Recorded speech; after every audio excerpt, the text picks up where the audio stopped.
Throw that on, that'll make it easier. Let's go for game rules. Alright, so before I actually get into the gameplay, I want to cover the rules for this upcoming season in a way that I can simply share the video with other people. Then they can just tune out once we get to the actual gameplay. So, for anyone watching, this is going to be a coverage on all the rules that are currently written down for Season 6. Season 6 is launching in either March or April, depending on how people vote. That's currently up to the choice of the players. And people are free to apply and look to join. We are especially looking for other people who will be streaming and or recording videos for the Minecraft server. A lot of the players right now are not streamers, but we do actually have a pretty large number of people interested in playing the season, just not making content based on it. So, going over the rules. And as a reminder, you can always join our Discord with this link right here. This is a permanent link. If you join and start causing problems, we'll just ban you and change the link. So, try not to abuse it. So that's invite code capital H, lowercase y, lowercase f, lowercase a, lowercase t, lowercase b, lowercase w, capital B, capital W, capital Y. I have no idea why they made it so fat, but whatever. So this is the primary rules document. This has the links to all of the other ones listed here. Overview. The document covers the rules that apply to every season going forward. So this specific document. The other ones are subject to change and may be completely overhauled for season 7, 8, etc. But this one is intended to be everything. For season-specific rules, you can view the season rules document here, which we'll be going over once we're done with this one.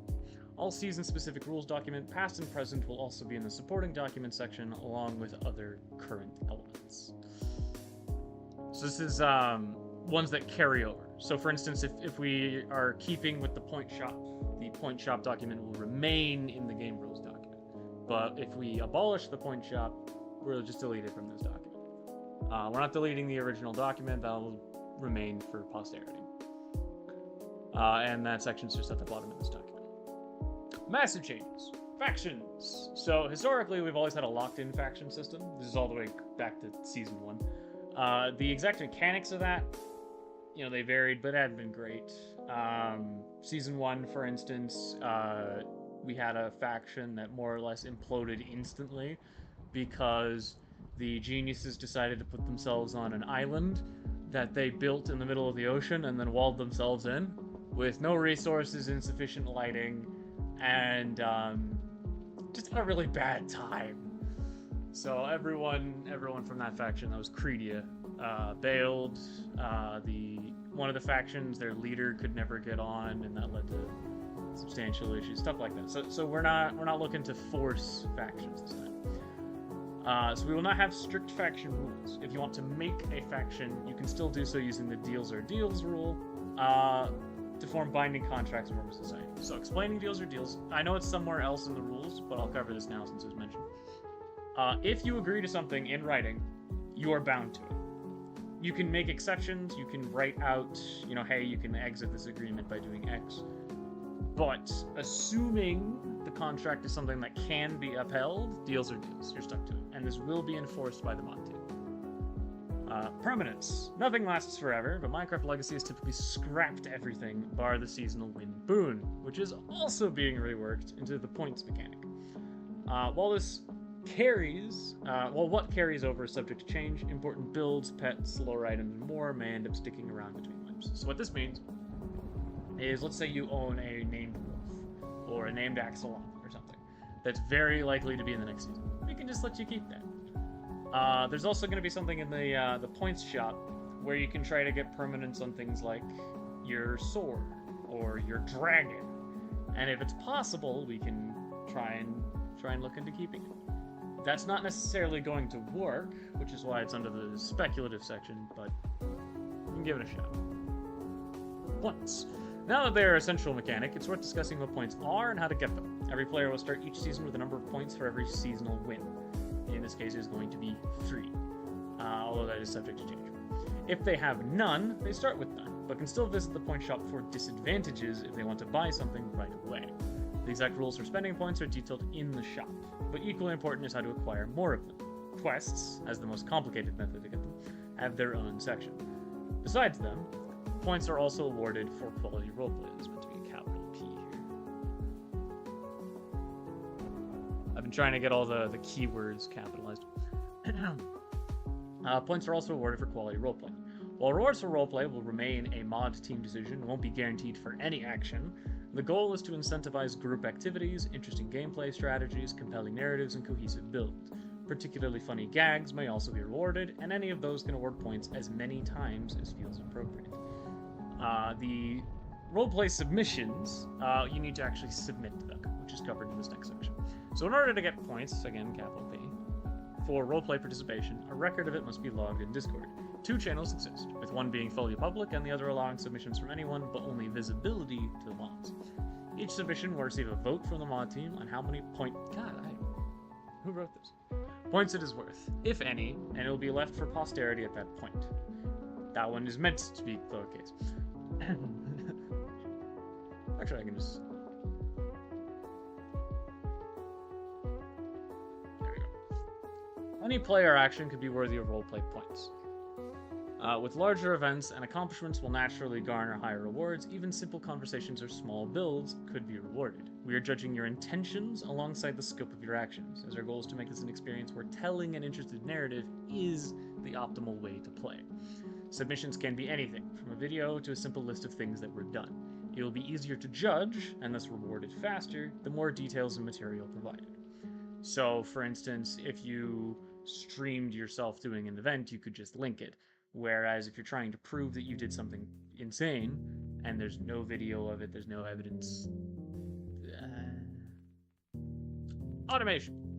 Anything that creates items from nothing and or just energy without player input, defined as continuous active participation from the player, something that cannot be done while AFK, regardless of the source, is considered printing and is banned. However, a license can be purchased with points to allow the printing of a specific item, price varying based on the value of the product in totality. The scale of the operation is not part of the consideration. Nobody else will be able to purchase a license to those items. Real quick, I'm going to open up speech chat because I just realized that was... in case someone actually checks in during this. Oh, I have 2 viewers. Shit, I need to actually look at whether or not I missed anything in chat.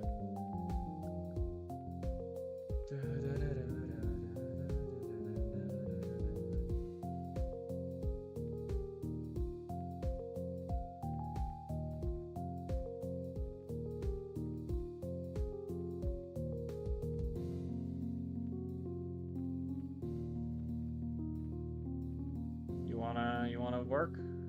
I know that's not what it's meant to look like. Whatever.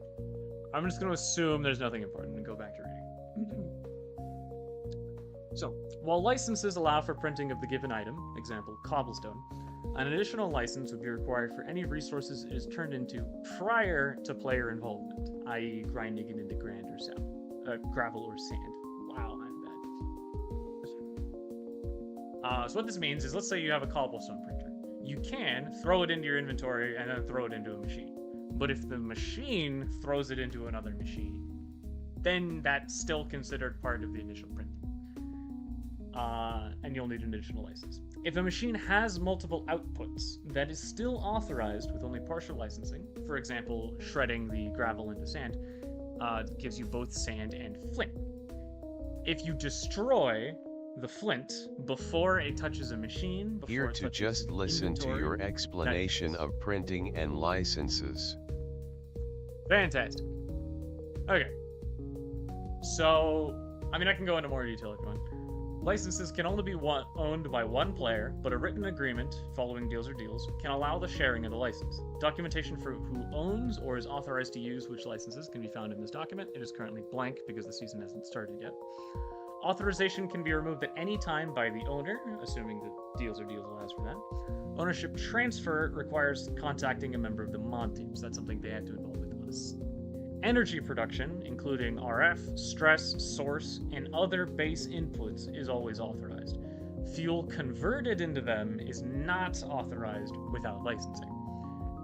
Any form of automation that features no printed resources is always authorized. So, for instance, the machine I have on my thing where you throw in ores and then it just fully processes them, that is authorized. Because you have to bring in the materials. There's nothing printed going into it.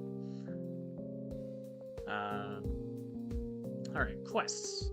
Quests are neatly divided into two categories. Individual, which can be completed by everyone for the same reward, and world, or I call them global a lot, so I'm actually going to change that. Which belongs to whoever completes it first. Examples of each can be found below, and the current document is quests. And then there's some examples based on the category of quests that they are. So for instance, building, an individual one might be to create a religious structure, whereas global is a beacon ramp up. Resources might be turned in 32 diamonds, whereas global would be attain a dragon egg. Global are typically more difficult than individual quests, but that doesn't necessarily mean they have a higher reward. However, as they can only be completed by one person, those extra points may well decide the fate of whole empires. Quest chains exist as a category of global quests. Once a player completes the first part, they are the only ones that can continue it. A player can only be involved in one quest chain at a time. They reward both points and at each stage. They reward points at each stage, and on completion, a final reward. Some may also have smaller items along the way. For instance, the one we currently have right now, with the first quest is to get a scrimshaw, will reward you Eldritch script fragments, which are used to unlock being able to cast Just for Eldritch posterity, spells. are quarries printers. Because they aren't under the ex nihilo of a printer. Do you need to take action for it to do its job? Are you turning a wheel? Are you pressing a button? Are you doing something? Or do you build it, hit a button once, and then it mines a bazillion resources? Remember, the distinction listed for player activity is continuous active participation.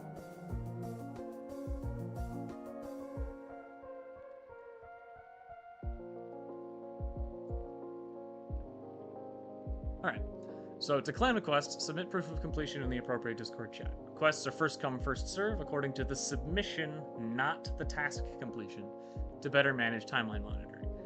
And what I mean by that is if someone grabs the dragon egg, for instance, and someone else kills them and grabs the dragon egg, whoever puts it in chat, that's the guy who gets it. So you better get that screenshot really fast. The world border will begin at 5,000, 5,000 to negative 5,000, negative 5,000. That's a 10,000 block radius, and slowly expand over the season. We intend to have this be a year-long season, and our initial thoughts are 1,000 extra blocks in all directions each month, but that is subject to change. All long-term bases must either exist in the overworld within that original radius, or be directly connected with such a base in the overworld. So on the other side of a nether or aether portal. So what that means is, let's say the world's now 10,000 by 10,000. You are still required to make your cities or mega factories within that radius. You can have outposts, but those have to be for the purposes of just storing items while you're doing things. We want to centralize people to encourage interactions between them. Alright, so going over these, we're going to start with Season 6 rules here. Document details of rules for Season 6. Yeah. Alright, player interaction guide. Griefing. Destruction of property is permitted under any of the following circumstances. An anarchy phase is in effect. There will be a public announcement beforehand. We don't have any specific plans for declaring an anarchy phase, but they will change some of the rules. A full explanation will be provided if and when we decide to do that. B, the victim has agreed to the destruction, so it's a sort of narrative, consensual lore event. Or, the property is easily replaced and irrelevant to the lore, so things like wood, stone, You know, their house may be important to them, but you can usually just destroy it, right? And scale is not actually relevant to this. So if someone has a giant wooden mega mansion, you can burn it down. The important thing is whether or not you're destroying things like their storage system, as inside their chest, you know, maybe a shitload of diamonds or enchantment books, stuff like that. So as long as you're making sure not to destroy any of that, that's fine. Theft, however, is always allowed. The distinction being that griefing is destruction and theft is you taking it. So you might not be able to destroy their storage system, but you can just rob them blind. The theft must be claimed for on Discord, including what a record of what was stolen, so that's to the mod team. You don't have to specifically tell the person you stole it from. Stolen property must be left in a position where it is possible to steal it back. The specifics don't necessarily matter. And items and pets with the permanence feature may be returned to the original owner during season resets. So if your axolotl has permanence on it, and we're like, hey, we'll give you the axolotl next season, it doesn't matter that you stole it, we're giving it to the original owner. Deals are deals. So, if written into a contract in game, players are bound by their word. Mod intervention, agreement cannot be enforced for any reason is considered null. If two deals contradict one another, the older deal takes priority. So you cannot use a new deal to circumvent an old one unless that old one has exceptions built into it. You gotta be very clear when you're making these things. And any deal can be nullified by mutual consent or by ways written into the deal. So if you sign a bad deal with someone, you can press them to agree to cancel the deal, even if it's not in their best interest to do it. Because what you need is both people being like, yes, cancel the deal. Pets. All tameable mobs, once tamed, are deemed the property of their owner. So that's a tag built into who tamed it. That includes golems, dragons, doesn't matter. Protections to property regarding theft or grief apply to all tamed mobs. So you can steal them, but you can't kill them. But pets actively engaged in player combat are not protected. So if someone tames a dragon, brings it to fight you, you can kill it. Same goes for like wolves. But if their wolf is just chilling on the floor, can't do anything. Ban list. So this is currently what is completely banned. So you are not allowed to use any of these. So the blocks so far is just the Ender Chest. And that includes all forms of getting access to the Ender Chest, such as the Iron Spells for it. And the Ars Nouveau Access Ender Inventory spell. The Cloak of Invisibility, which is from the Aether mod. I'm using it pretty extensively in testing here, but so far it has broken almost every form of combat in the game. And it is also extremely broken in PvP because there's no particle effects in the air, your weapon doesn't show, your armor doesn't show, nothing. You're invisible. Iron spells. Blight, Root, all forms of armor reduction, access to Ender Chest, and Abyssal Shroud. As mentioned, Ars Nouveau is banned. Enchantment books. So there may actually be more of these, but Mending and Soulbound are banned. You are allowed to use items that naturally have Mending and Soulbound on them, but if you find a book or trade for it with a villager, it is banned. You will see what you can do with banned items in a moment, so it's not like they're useless, but you don't need like a villager farm for them. Mousie's mobs, the Ice Crystal is banned. It irreparably damages PvP. And lastly, for Forbidden Arcana, the Eternal Stella is banned. That is essentially super mending in the sense that it makes things completely unbreakable, particularly things like, I don't know, the Glass Sword, which has 40 attack damage. So yeah, I'm using a lot of banned strategies in my solo playthrough just for... I find them fun. But yeah, they will be absolutely banned during the real season. So you can purchase Soulbound, Mending, and actually the Eternal Stella from the Point Shop. On them naturally they're fine, but transferring them to another item is banned. The context of that is like you can combine weapons in an anvil, and we're actually allowing that. However, you can't have both on the same item. So like if you have a soulbound item and a mending item, you can't smack them together. Originally we were going to have a disenchanter. We have since removed the disenchanter mod, so that's gone. But that would have been relevant here for the context of like stripping off mending from an item and then putting it on something else. You can't do that. So, storage. Ender chests are banned. They're found in the end and can be mined for obsidian but cannot be used. Backpacks, shulkers, and other forms of portable storage, except bundles, require a license from the point shop to be used. Licenses allow use of one storage item at a time, but multiple can be owned off of one license. Looter chests and barrels are not to be used for storage. Any found will be destroyed with no refunds for lost items. So what this means, in the game, if you use a looter chest, it has an individual inventory for every player. So if you throw an item in there, no one can access it. And if they destroy the chest, which they can do, it will void everything inside of it instead of dropping it. If you put your items in a looter chest or barrel, we will destroy them. And there are no refunds. Sucks to be you. If it's stolen property, however, we will be refunding the original owner as per the rule saying you can't make your stolen items inaccessible. Corpses. Player corpses are not protected, but all items taken from corpses are bound by the grief and death rules. So you can't throw it into a fire, but you can steal it. So, the end. While a stronghold is an amazing structure, which will encourage you to find and conquer it, the end itself is off limits. A lore event will unlock it later down the road, at which point any portal will be open for use. So, in context, we have integrated structures, which makes the stronghold way cooler, as can be seen in my previous live stream where I actually conquered it. And I fully intend to try to do the same again. But yeah, you're not allowed to use the portal until the lore event. And lag. Anything built for the explicit purpose of causing lag is banned. It will be destroyed, and this will be an automatic infraction. No exceptions. So we have a strike-based policy. However, this is explicitly malicious to do something like this, and we may even bypass the rule on that. Were ender chests still craftable? We removed the ender chest The recipe. ominous music's quite fitting here. Thank you, Cupid. I'm gonna pull this out. Let me see how that affects the. Oh, good, that didn't affect anything. So this should keep speech chat active going forward. Alright, so going back here. Let's go over. Let's do quests next. Okay. This document lists the active individual quests, which can be completed by everybody, the active global quests, which can be completed by one person and/or group, and the history of completed global quests. Currently, there's none because the season hasn't started yet, but every time you complete a global quest, it will be listed here, alongside the reward.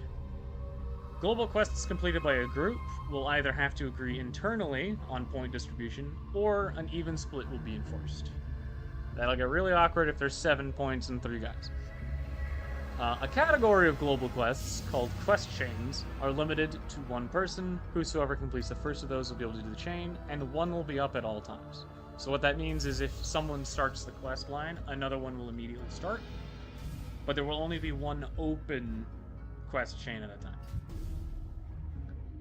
At the end of these, an item reward goes alongside the points. A player can turn in an unlimited number of individual quests, an unlimited number of quests from a single quest line, and one global quest per day.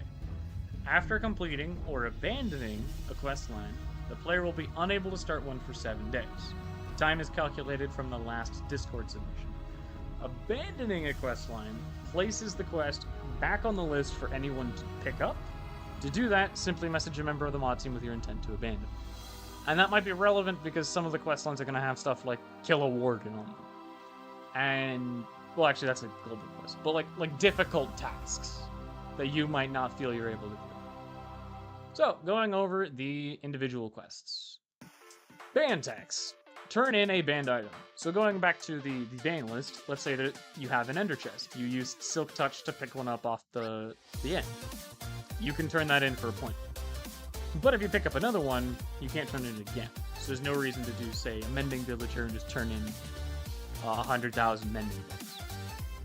However, if you do have a mending villager, then you can trade that mending book to someone else to turn in for 1 point, and then come up with an arrangement for them.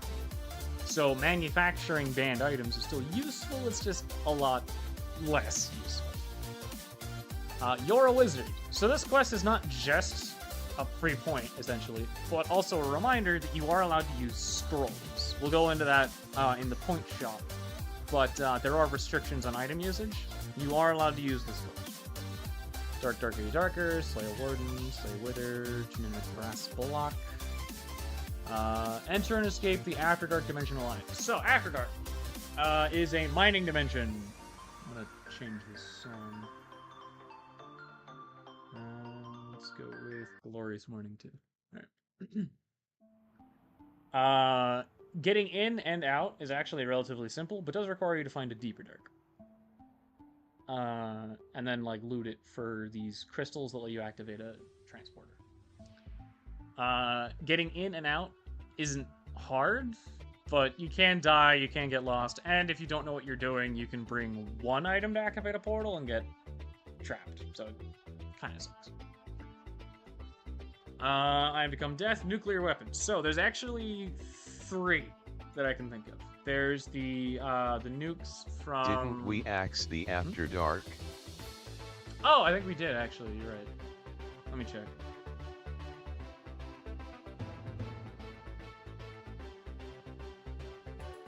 Or did I confuse it with a different mod?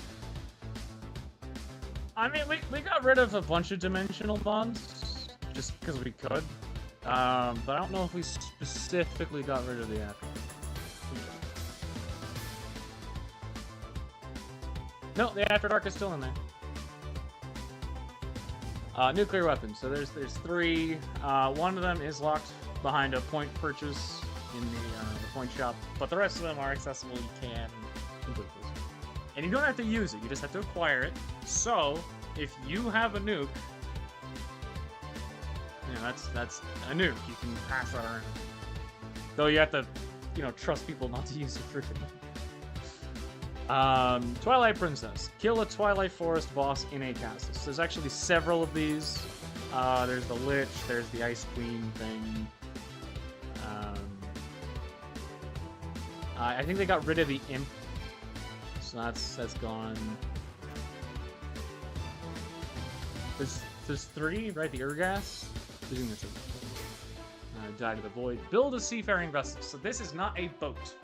You need to actually build a large thing. So, for instance, in Season 1 we had the dockyard with like a quarry ship and some miscellaneous things. It doesn't have to be particularly big. You could build a dinghy or something. It just has to look good and be a boat. That isn't the 5 wood. Industrial scale. Turn in 10,000 of anything. So, if you turn in 10,000 wood, no one else can turn in 10,000 of that specific wood. And you will get Discord title Lord of Oakwood. If you want a more impressive title, turn in a more impressive item. History Written Stone. Rebuild any significant structure from a past season. So we have 5 seasons. Very few people have any familiarity with Season 5. But my streams exist documenting most of the builds throughout the seasons. And it doesn't have to be exact. It just has to be close. Architecture student. A lot of people don't know chipped and won't use chips on their own, so there's encouragement to use it. Palette cleanser. Construct a good-looking build with 100 distinct blocks. Also encouraging people to build using all the creative shit. We have probably like 10,000 blocks on this. So, like, if you can't pull that off, I don't know. Cleaner. We forgot to put a reward for this one. Win a 1v5 plus against other players without any of them surviving. This was something Dan came up with. I'm not a huge fan of this quest. I'm going to put a question mark here. Sticky Fingers. Steal a lore item from a player without being caught in the act. Also not a huge big fan of these 2. Speed of Light. Travel, not teleport, 1,000 meters in 30 seconds in a unique way. So if someone uses an Elytra-enhanced Dolphin Super Swim, the next person can't use an Elytra-enhanced Dolphin Super Swim. Dragon Slayer, kill a tier 5 dragon. King of Dragon Edge. Perfect Sunfire, that is a sword from Simply Swords. Full City. This is a little vague, but I don't imagine there's actually going to be that much competition for this. But a city is going to require like a lot of houses and like a source of food and protection and yada yada. Recreate the obsidian pillars of the end. This is actually going to require you to go into the end, because the ones that are on this pack are not the vanilla obsidian pillars. So, you know. Also, you need endstone. McDusk-esque Fortune. Turn in 64 diamond blocks. I don't actually think this one's going to be that hard. Music Band. This one is absurd. It is so fucking hard. I don't think anyone's ever going to pull this off, but it is 20 points. Construct a beacon rainbow. That's actually a lot more than 7 beacons. There's a build someone demonstrated where you can get the full rainbow. I don't remember the exact number, but it's a lot. First world problems, turn in 10,000 copper blocks as a reference to Season 1, where Solmore had a fuckload of copper. This would also qualify you for the industrial stuff, if you didn't. All roads lead to it. Create a 1,000 meter plus road between 3+ player settlements. This is going to require people to build settlements. Thermodynamics bitch. Slay a boss of mass destruction. Physics fun. Some of them are seemingly impossible to kill, so that'll be interesting. Construct 3 colossal builds. Colossal is vague, but just big. And legend. Slay every boss, modded in vanilla. That one may not even be possible. And I mean that literally due to the world border. But we can try to include bosses in more events and stuff done by the mods to make sure that it is possible. If it's the world border, that's the problem. And then, as mentioned, there's the quest chains. The current one is obtaining Scrimshaw.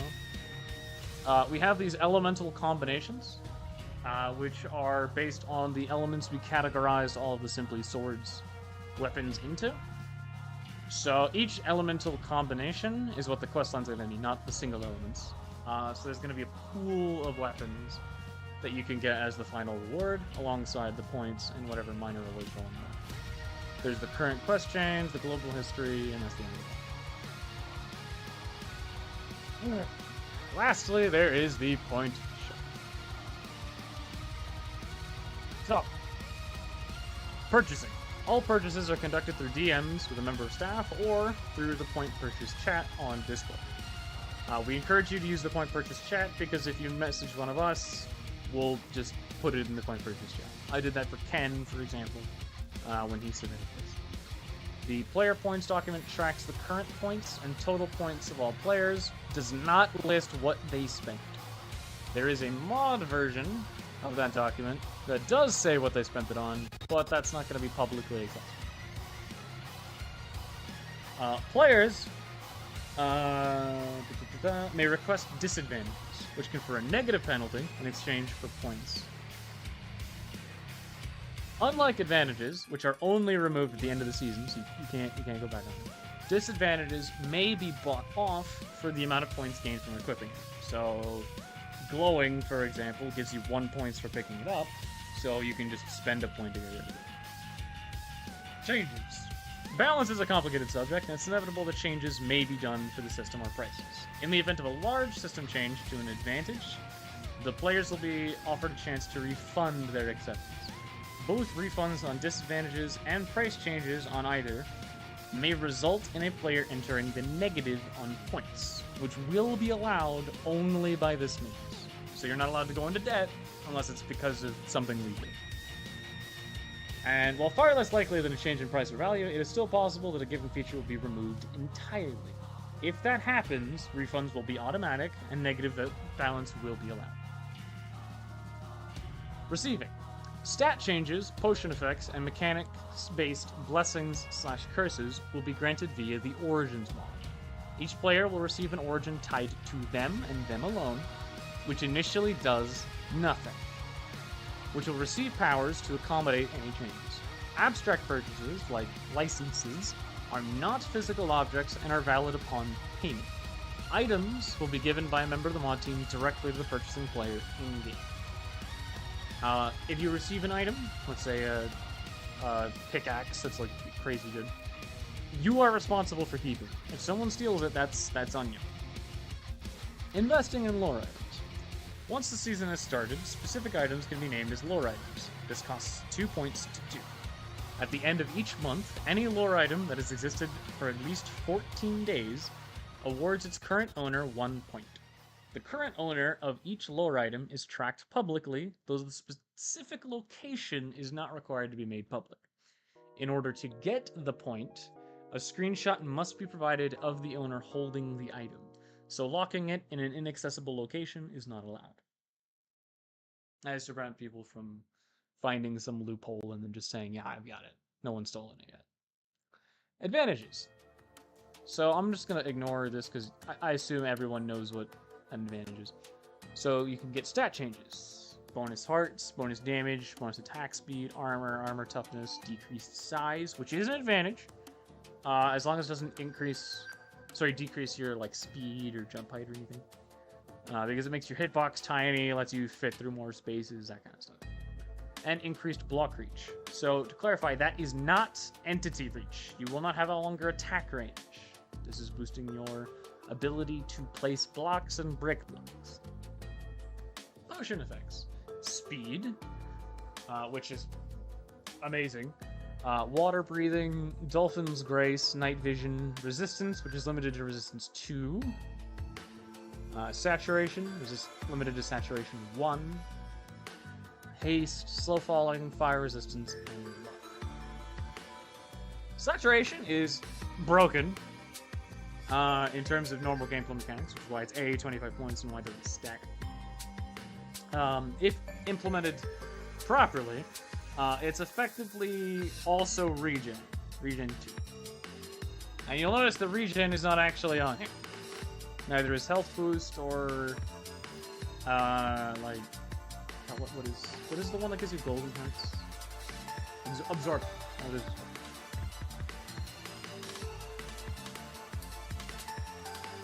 Alright, blessings. Fall damage immunity. Pretty simple. This will also affect momentum, so you won't take momentum damage from Elytra. Permanent Elytra. So that doesn't take up an armor slot, you just get it. Keeping XP on death. Restoring hunger on hit. So that's going to be 1 hunger, 1 saturation. Bar, which is technically 2. Photosynthesis. Regenerate saturation while in direct sunlight. Extremely useful in the Aether, not so much in a lot of other places. Whisper Step. So that is, you are silent from walking, running, sneaking, etc. You'll still make noise all the other ways, but it's extremely useful for dealing with things like wardens because you can just run the fuck away. Gorging, which is actually explained because this one's a lot less obvious. You can eat with full hunger. That is an advantage. It is not only extremely convenient for eating a shitload of food to get your bonus hearts from I forget what the mod is, but basically unique foods. But in combat, waiting for that 1 regeneration tick for your actual hunger to go down after you run out of saturation, that's like 4 or 5 seconds where you're not healing. So just being able to chug down the stakes in the middle of the fight, extremely useful. And Venom Touch, applying poison on hit. People are welcome to recommend more. Venom Touch is new. You know, if you have more ideas. Enchantments. So, Protection 5. So specifically 5. Not higher than 5, not 6, 7, whatever. 5 points. Unbreaking, you can get to an unlimited degree. Mending, Soulbound. It specifies at the bottom that Soulbound cannot be on the same item as Mending or the Eternal Stella, which is below. So you're stuck with one or the other. Fortune, Luck of the Sea, Depth Strider, Soul Speed, and Efficiency. There are a lot of enchantments. People are always welcome to recommend one. Equipment. So these are the items. Mega Boosted, i.e. Unbreakable Efficiency 10 Gold Tools. A Shulker License. So, time to explain licenses, because that came up. Let's say you find a backpack. Great. You can't use it. Not until you get a sophisticated portable license. Once you have one, you are allowed to have one backpack in your inventory at a time. You can have a second backpack in your inventory, but it has to be empty, to clarify. You are allowed to use the sophisticated storage in your base to do things, but you're not allowed to just like run around with it. And within context, you can break a barrel and like put it down somewhere else in your base. Just like don't leave with it. We're trying to prevent the carry your entire base on your back problem, not the assholes. However, there's multiple items that fill that purpose. Bundles are fairly allowed. Shulkers are effectively 4 points, and whereas a toolbox is effectively 3. These are easily craftable. And backpacks, being insane, are 6. And also have the most expensive end point after free the end is acquired. Hard hat. Unbreakable protection 20 leather helmet. I'm going to explain something really quick. Protection is awesome. Every level of protection reduces damage by 4%. However, protection total can only reduce damage by 80%. What that means is protection 20 is exactly the same as protection 255, which is on all those armors and like prison servers and shit. They're the exact same. And it counts all of your armor. So if you have that Prot 20 leather helmet, you don't need protection on anything else. And importantly, that Prot 5 up above, if you have Prot 5 on all 4 pieces, there is no fucking reason to like look for more. There are ways to get higher than Prot 5 in this pack. Alright, and then Soulbound Recovery Compass. We do not have a minimap. There's an atlas. There's no minimap. And we do not have waypoints. If you die, and you don't know how to get to your death, you're going to want that recovery compass. It's only 2 points. And you can lend it to someone else. And then unique equipment. These are things that can only be bought by one person, unlike everything else. The stat stick. Sharpness 10, knockback 10 stick. Organ donator. That's a lore thing from previous season. Sharpness 10, Edward's sword. Totem of death. Smite 20, totem of undying. Milk. Bane of arthropods 8, bottle of milk. The Cube of Annihilation, and the Earth Talisman. These are creative mode only items that are kind of nuts. The Earth Talisman is not the one that lets you, like, fly through the ground, which was... Who thought that was okay? This is the one that lets you, like, summon rocks and hurl them. Essentially an unlimited amount of ranged attacks, and the ability to spawn platforms to, like, stand on. Also, you can use it for a golf minigame. Pet buffs. Invincible pet. 2 points or 6 points on a pet with abilities. So what I mean by abilities is, dragons, wolves, fucking amphitheaters, and anything that does something useful. So not like your axolotl, not your bees. I mean, probably your bees, too. Anyway. You cannot actively use invincible pets in combat. You are not allowed to do that. If someone attacks your invincible pet, that's allowed. But if you bring your invincible dragon to a battlefield, it's banned. And then there's the permanence, which is speculative. Can't guarantee it. And you'll need to buy it again if you want to bring them over multiple times. Specialties! Favorite parties. So, unique kind of advantage. The price goes up by 5 every time someone buys that specific specialty. And when you buy a specialty, and you want to buy another one, the cost is increased by 10. So if you buy Beast Hammer, this now costs 30 for everybody, and for you, Sorcerer would then cost 35. These are not retroactive. So the fact that Beast Hammer went up to 30 doesn't charge you an extra 5 points. Specialties are not available at the start of the season, so don't just hoover up disadvantages. 7 days after the original commencement of the season, they will become available, and the taxes will not apply for someone else purchasing that for an additional day. So you won't have to worry about someone buying Beast Hammer before you.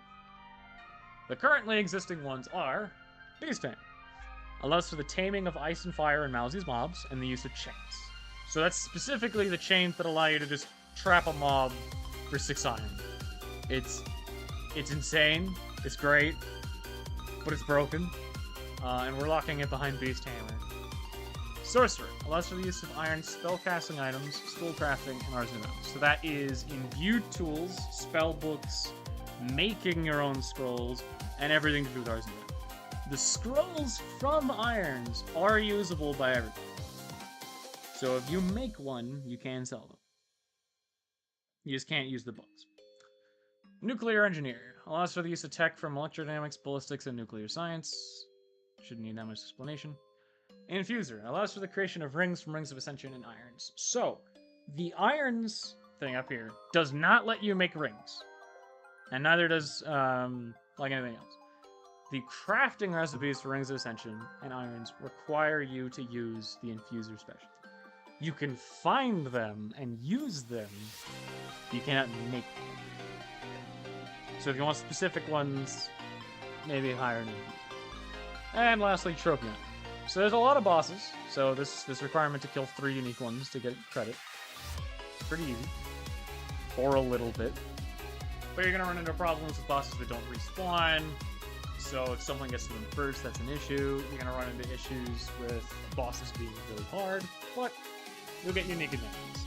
They are not public, and they're not public for a reason. They're strong, and we don't want people to know what they are. Permanents, I already went over what permanents are, and then we'll bump them. Disadvantages. So, you can give away hearts, you can reduce your damage dealt, reduce your armor toughness, make yourself bigger, which does not increase your range, by the way. Curse of Binding, Soulbound Pumpkins, that plops in your head. You're allowed to use a texture pack to remove the visual, but it does mean you don't have a helmet. Burning in Daylight, 6 points, decrease to 2 if there's a preventative. So that preventative can be anything. If you want to have it so you burn in daylight unless you're full health, go for it. Burn in daylight unless you have a helmet, go for it. Burn in daylight unless you don't have a helmet, go for it. But that will reduce your points. Inverted Breathing, 6 points. Vulnerable to smite or arthropods, 3. Inability to eat. So that one sucks, but there are perks that will compensate you. You're not allowed to take that with saturation, but you can take that with, you know, the punching one, with photosynthesis, that kind of thing. Just specifically not saturation. Flammable. Fire doesn't go out naturally. You got hit by that blaze, you're gonna keep burning until you drop yourself in some water. Or die.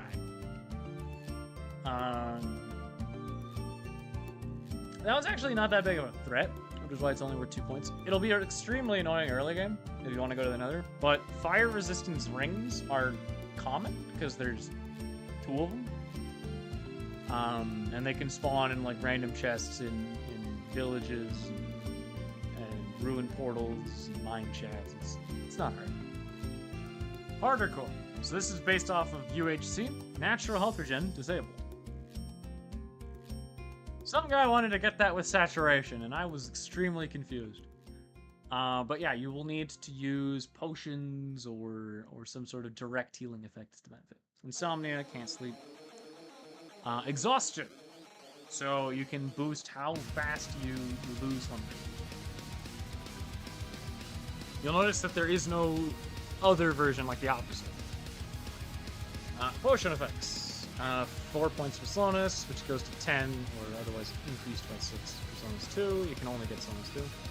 Glowing for 1 point, and mining fatigue 8, and then 20 for mining fatigue 2. No mining fatigue 3. And then there's the incompatibilities list. So you cannot gain and lose hearts. You cannot gain and lose damage. You cannot gain and lose armor toughness. Cannot. Some weird thing. Oh right, I remember. There was supposed to be a.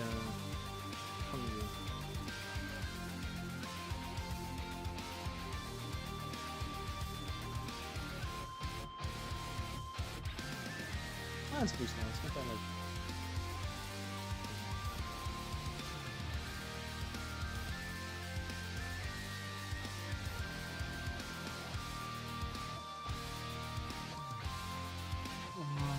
cannot have half size with health or armor increases. That is because half size is so broken in combat that we don't want you to be a tank too. You can already get well above default armor values. Excuse me. With the mods that are installed, so just giving you all that extra value would be too much. Water breathing with unverted breathing, because that just negates the whole point. Flammable with fire resistance. You are allowed to use fire resistance rings, just not the potion effect from the point shot. Attack speed with mining fatigue, those directly contradict each other, that doesn't say that it does. And Eternal Stella on Vessel. You can't have Unbreaking on it. You want Unbreaking 500? You can spend those points, but eventually it will run out of durability because it has 1. And you can't Mending it because it only has 1 durability. So it's just the Stella. I believe that's everything.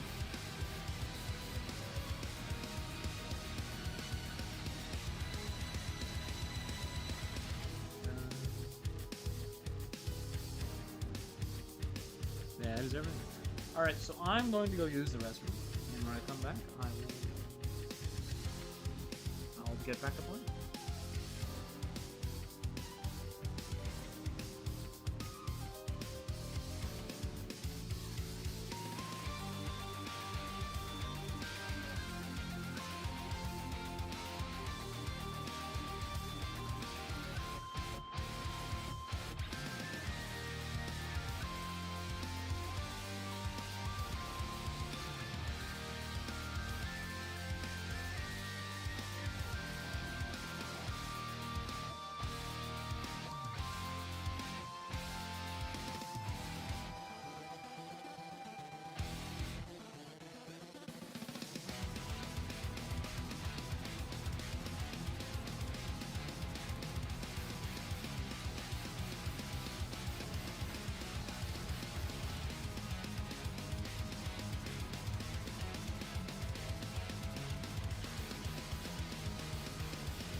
And my music has stopped. Why? Oh, it was at the end of this.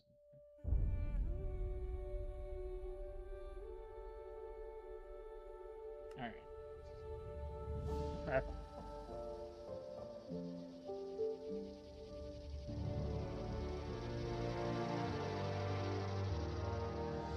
What was I looking to do? I did,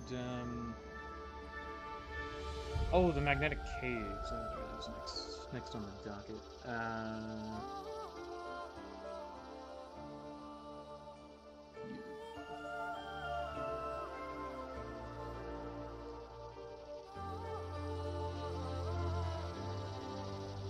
That looks pretty close by.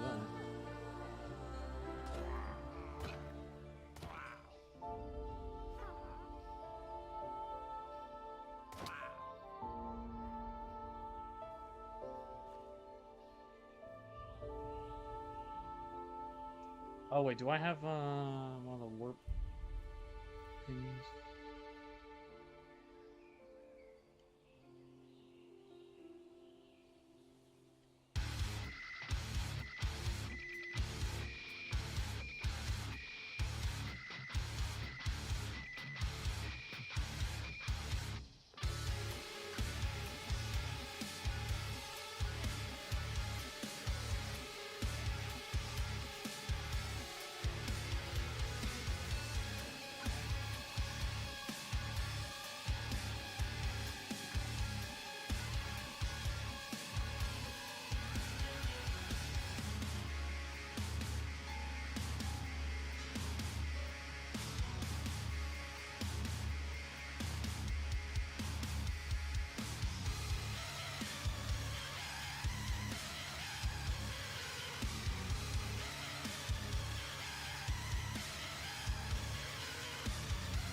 I want to grab some wood on my way down.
Oh, you know what? Maybe I'll get to do a raid. I was thinking, just like I see a village, I have the glass sword. Even though I handle one of those, no problem.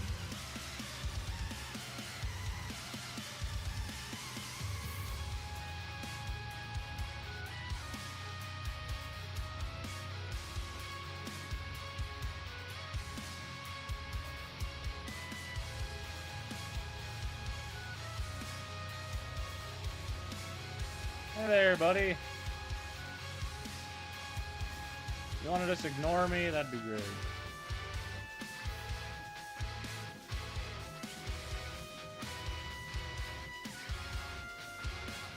I don't know how well you can see.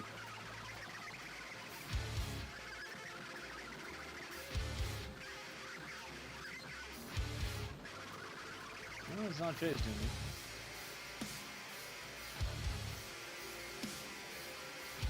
I know for a fact they retaliate. Let's get some review, and then review. Oh yes.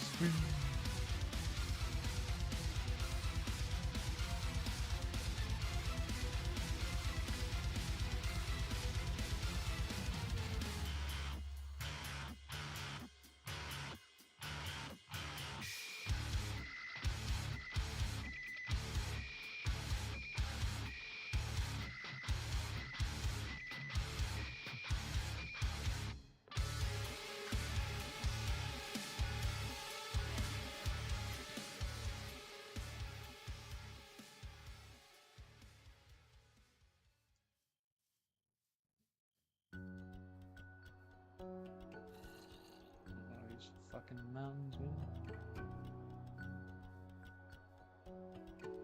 But they look majestic. No arguments there. Traversing them. That part sucks.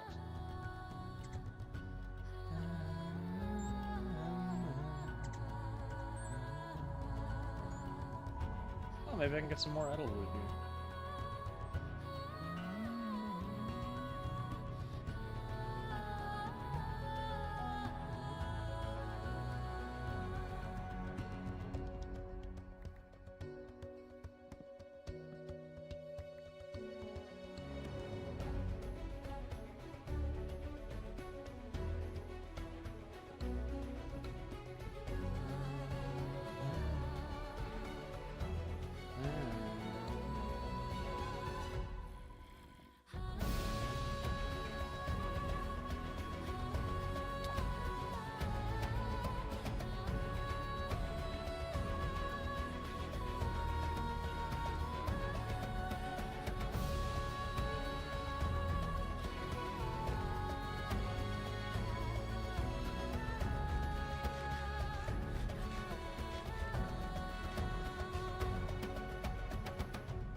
Oh, that was a long eating time.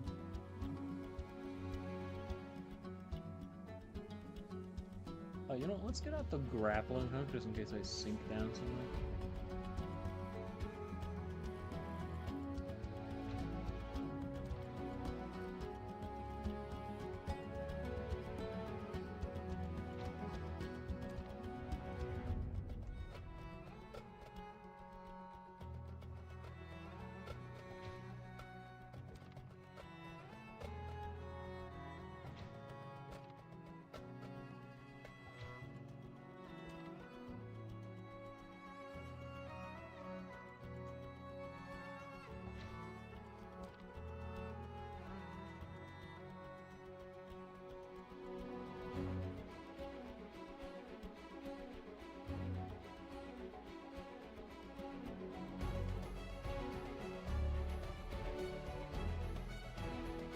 What the hell was that?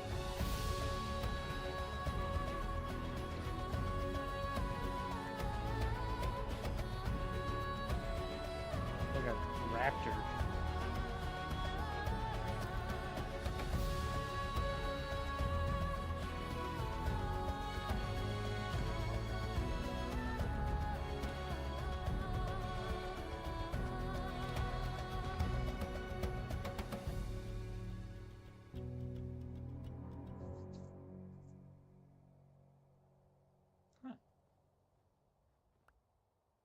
I can have even more allies ride into battle with me.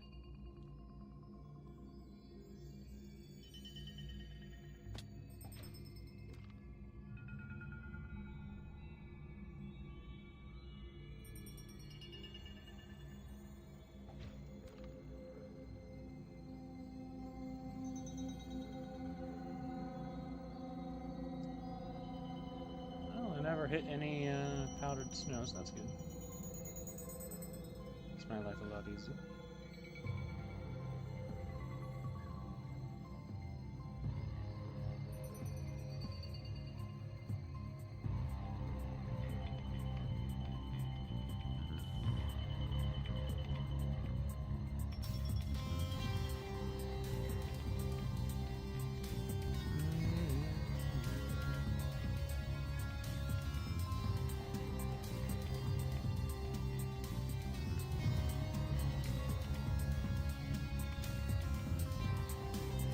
I think it's an iron building.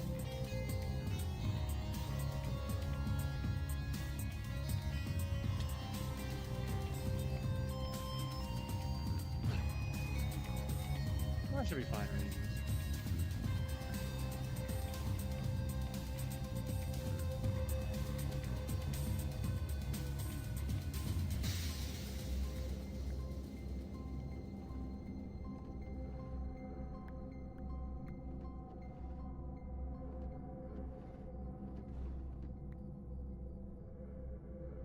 Does it have the other inks in it? It does. Yes, down to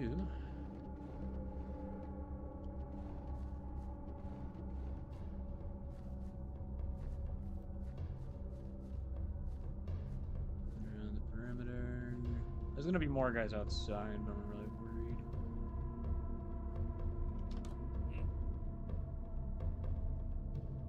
Like collecting there.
interesting.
Need more crab.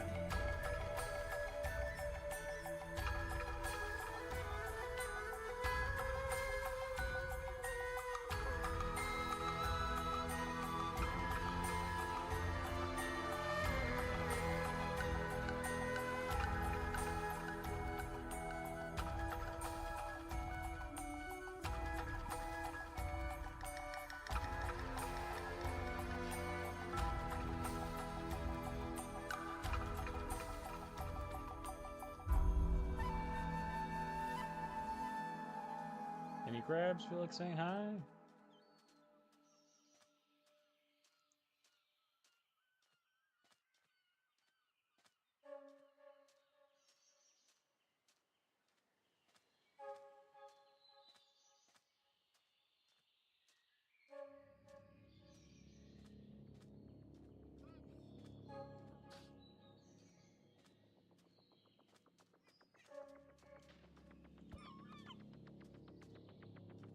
You always steal my food. And I'm not holding any, so you can't do that. Ooh.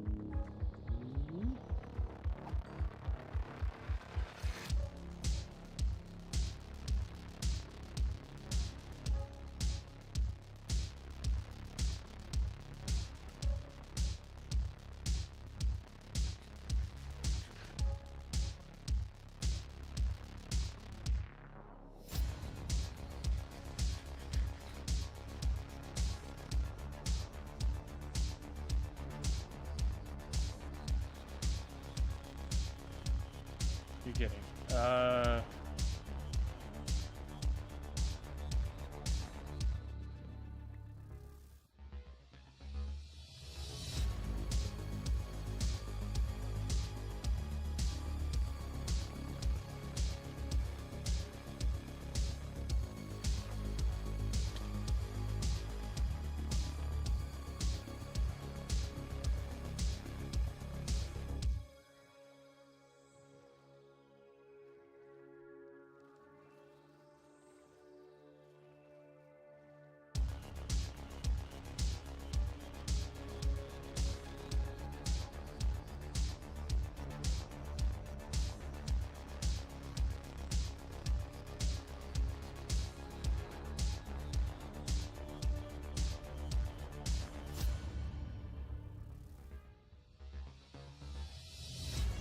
got respiration and a bucket, so I should be fine.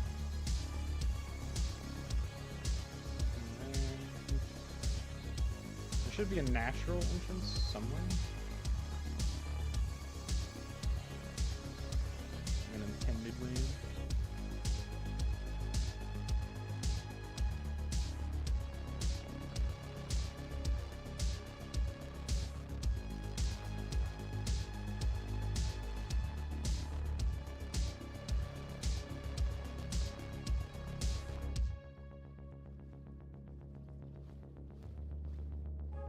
Pickaxe.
Okay.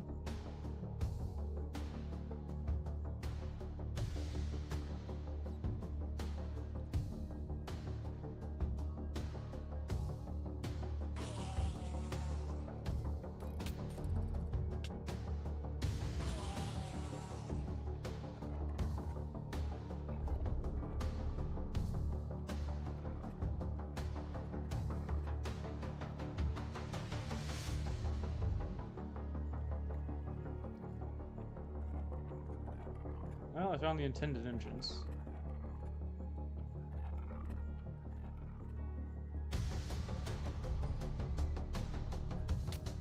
Oi, what did I do to piss you off? You're not allied with the hippocampus. They're from a different mod.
Okay, that's the place where you can sacrifice the amethyst crown.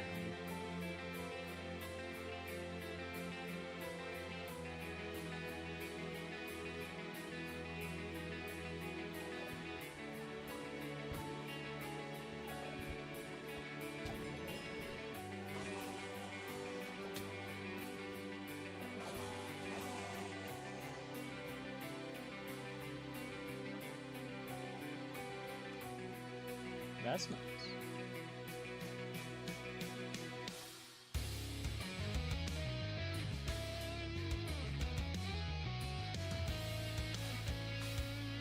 Unfortunately, I don't have any amethyst crab to sacrifice.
I do need a Heart of the Sea, so I guess I'm gonna go do that.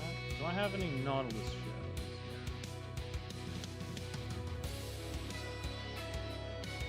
Coral chunk of fan, bunch of ore blocks. Let me just grab an amethyst just to be sure I got that. Actually, that should be in here, right? Yeah. Okay. Yeah. Alright. Should just be buried treasure then.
Probably with the help of this glass sword, I might be able to take them even without the amethyst crab. Though I'll obviously keep an eye out for it. This is lava. They live in a very bright cave. It's like super lush. So there's actually a decent chance I come across it, like visually. Do they boost my boat speed? What was the whale doing?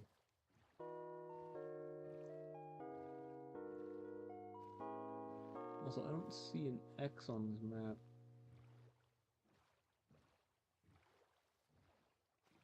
Oh, that's not... Doy, that's not pointing to the fucking building, it's pointing to this. Okay. 9...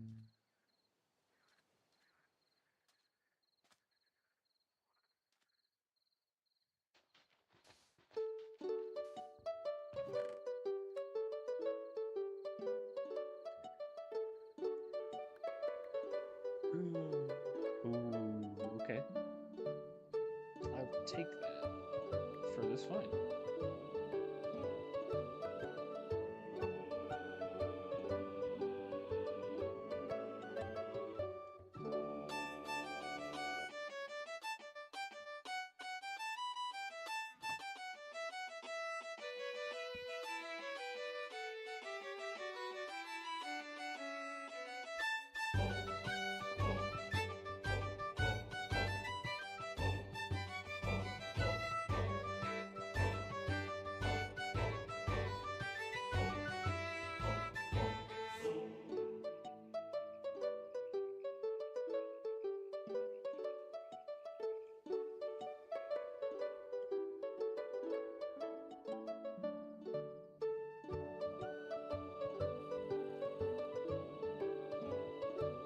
Emerald, gold, Nautilus shell.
fuck was that?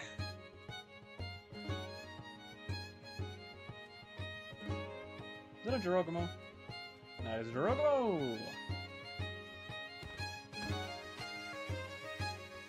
That is a dead Jirogamo.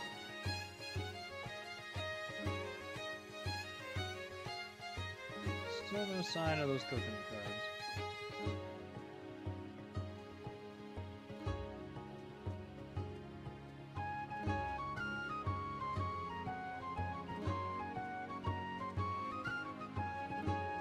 God damn it.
There doesn't seem to be much in the way of loot.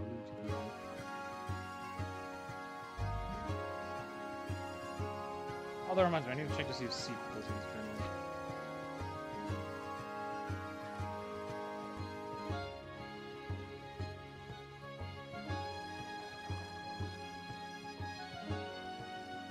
And I need exactly one.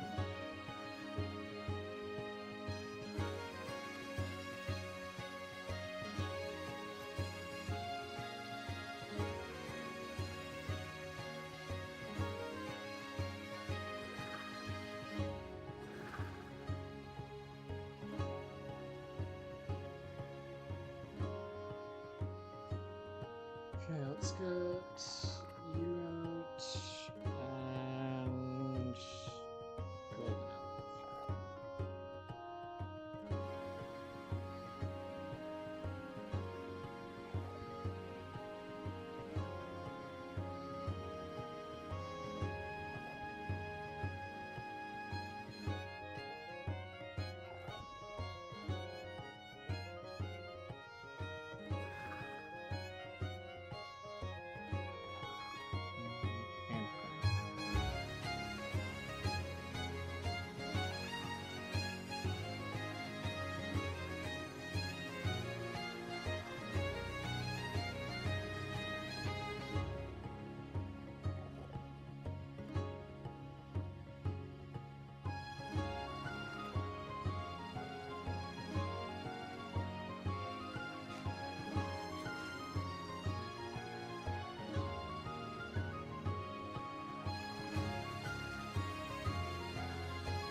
And where the fuck is it?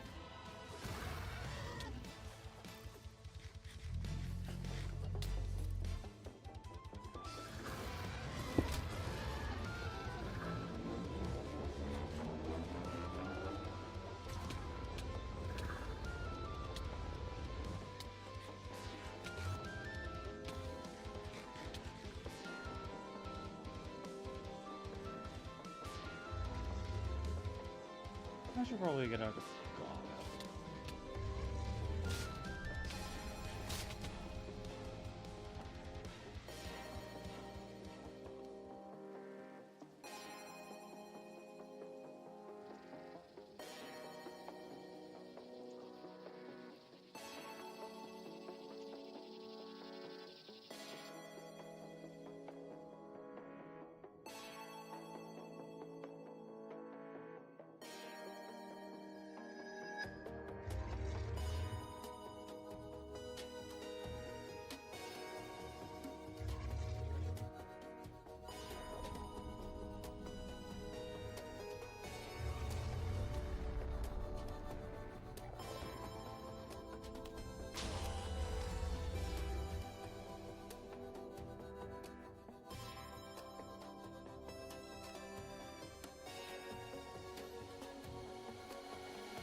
Oh, it full heals every time?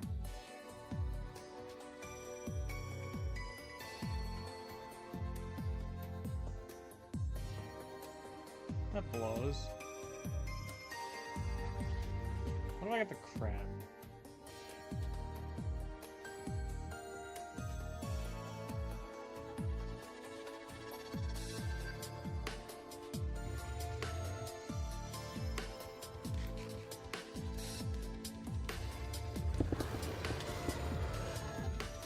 Oh, shit.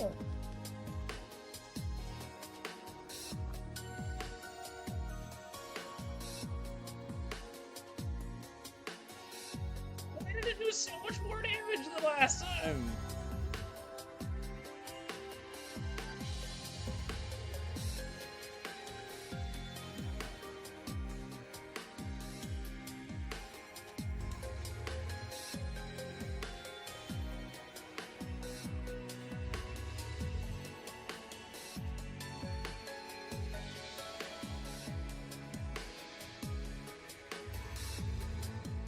Is it still in like its second fit? Let me try back. Do you fight back one and trade?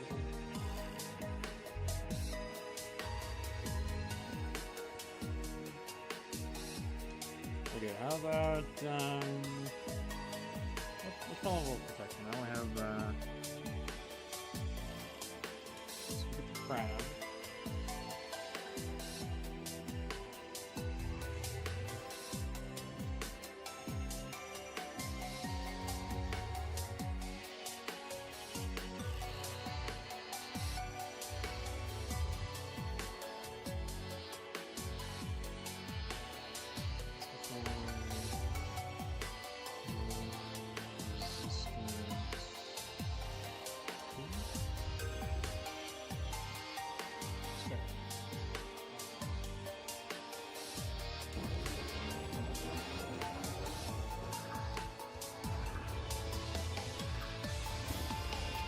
Why the fuck is it using its laser attack as its opening move? It is stuck in phase 2, okay.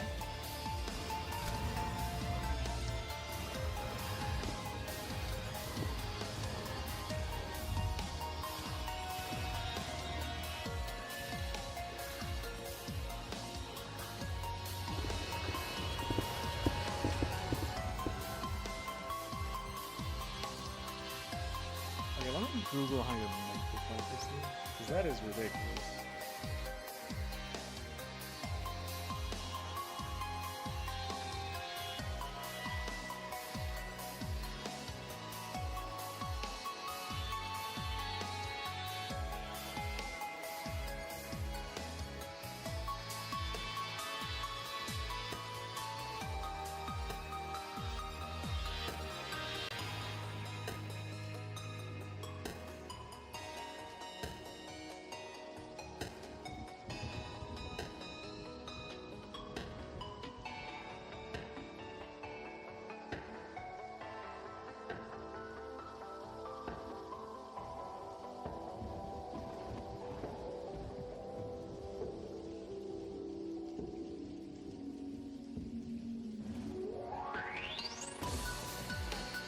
That's not a guide, that is just saying what it is.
Okay, so I actually want a throwing trident during that section, which I believe is in my backpack.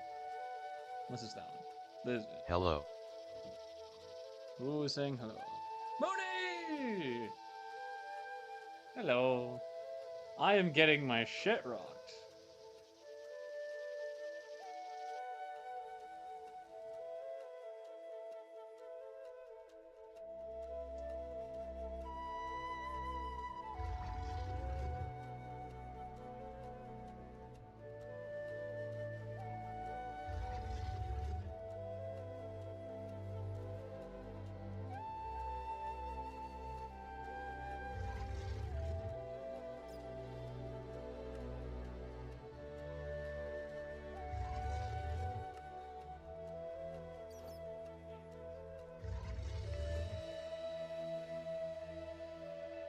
Okay.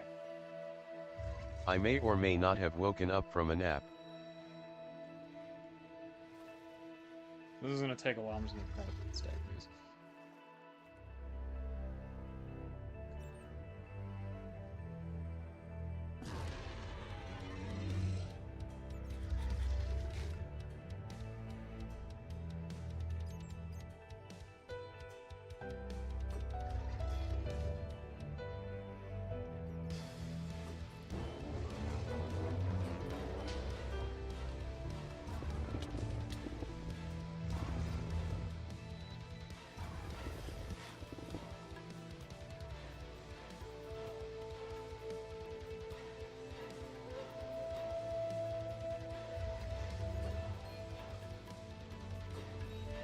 They said this worked.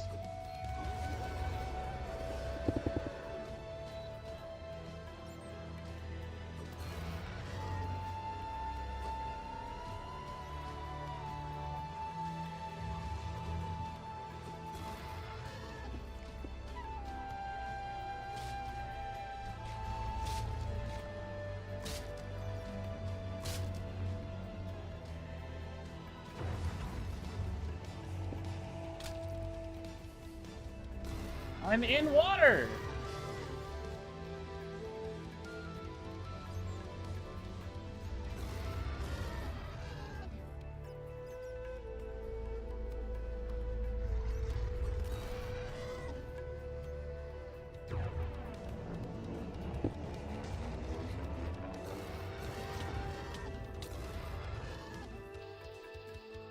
I shot it in his mouth exactly like it said. There's no...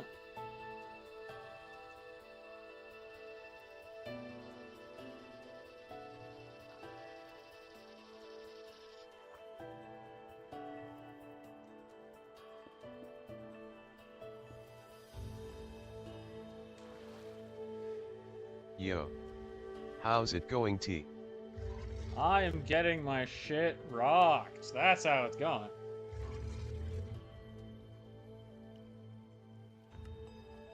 Also, the wiki appears to be lying to me, which is, you know, always fun.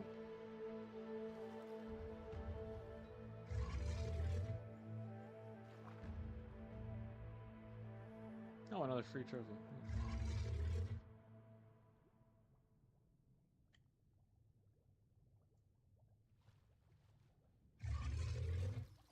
Yeah, so this fun guy right here has 400 health, 10 armor, and despite wearing full diamond with some prod on it, specifically that's 11, so I'm taking 44% less damage, and chugging apples and taking the item that makes you immune to all of his status effects, I am still getting obliterated, no problem. And the wiki is just fucking wrong about how to dodge or deal with his attacks.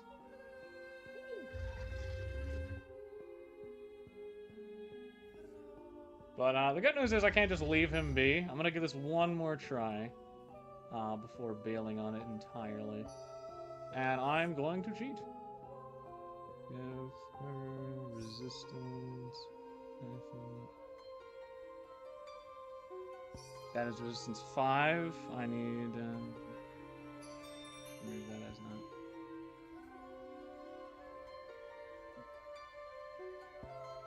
not. Okay.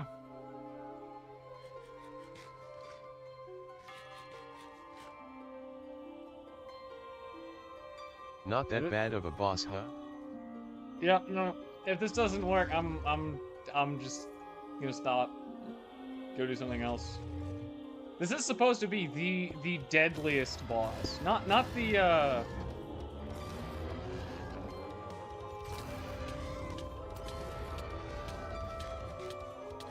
What the fuck is this?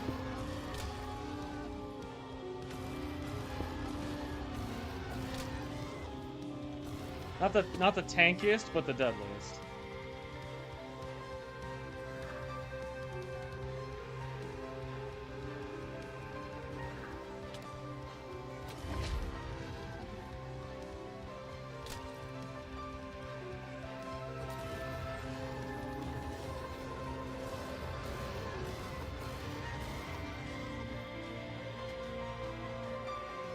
Oh my god. Oh no, there's a second phase. No, no, no, no, no, no, no. Oh.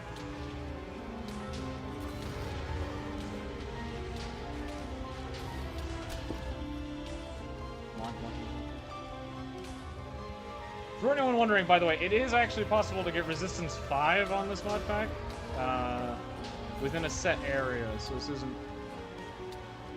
This is cheesable as long as you're willing to put in that much effort.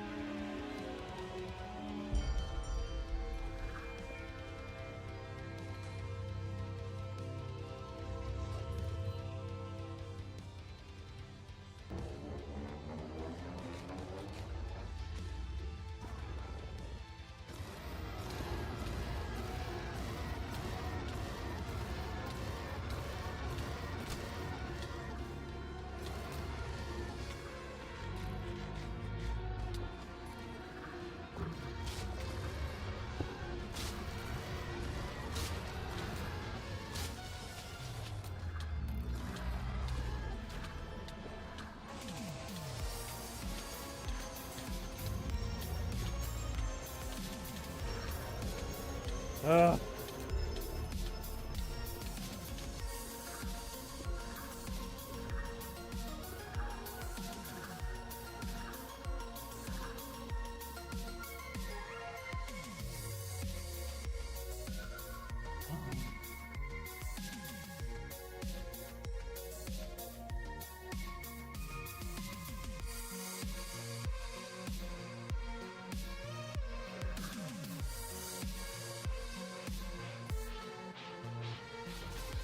Alright, so looks like I'm going for either get help or get that stupid fucking beacon setup going. You won't have to do this on the real thing. Because that was possible with Resistance 4. Either that or just farming turtle potions and using Riptide for movement. Where the hell did my loot go?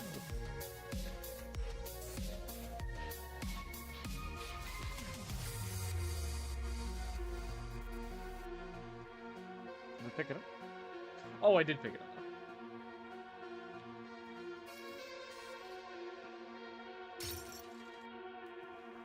Alright, I got my new grapple hook.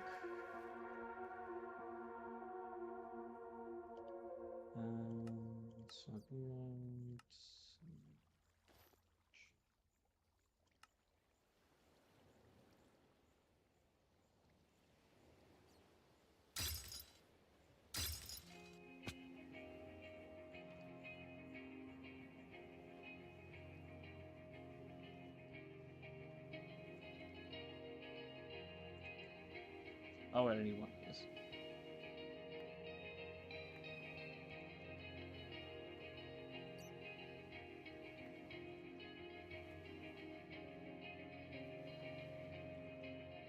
Okay. Back to where I'd originally been doing.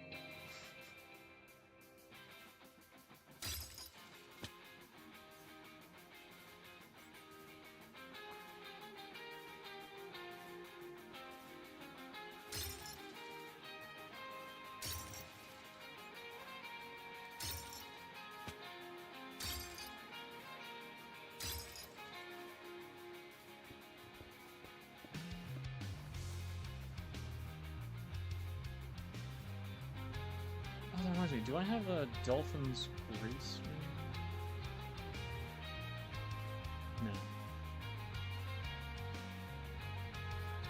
So Datwave, are you intending to participate in the upcoming season anyway?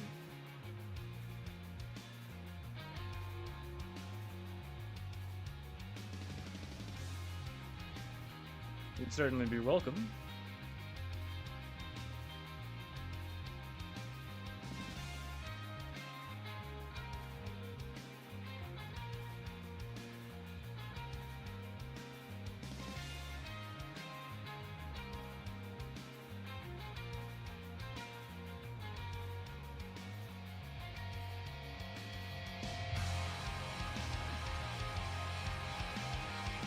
This looks like an ocean.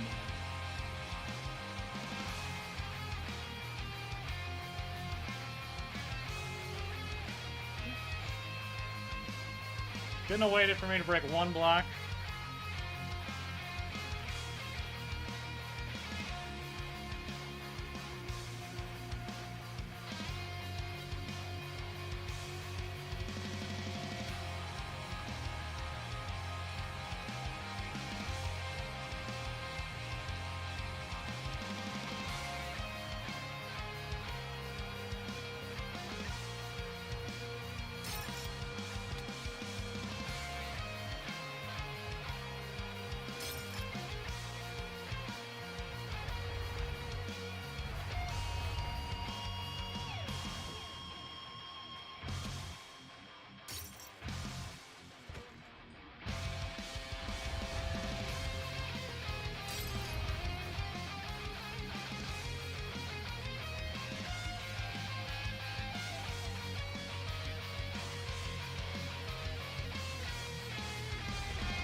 Guardian?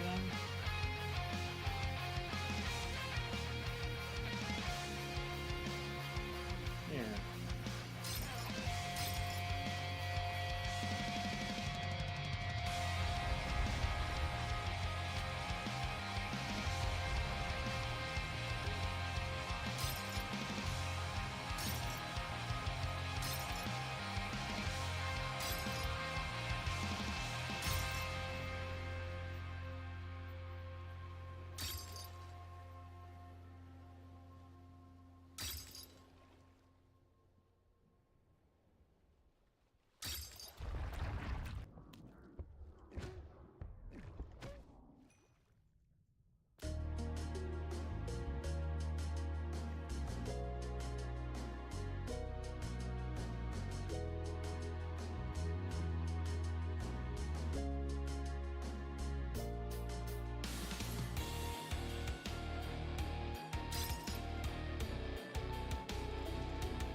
Terrible. Okay. Yeah, that's what Aqua Affinity not being the party is.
this even mean?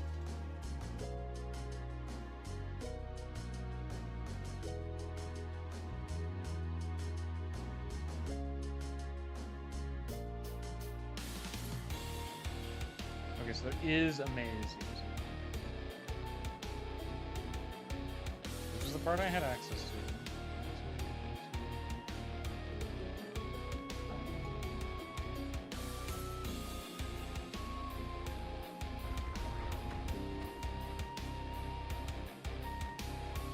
None of them dropped me down. Okay.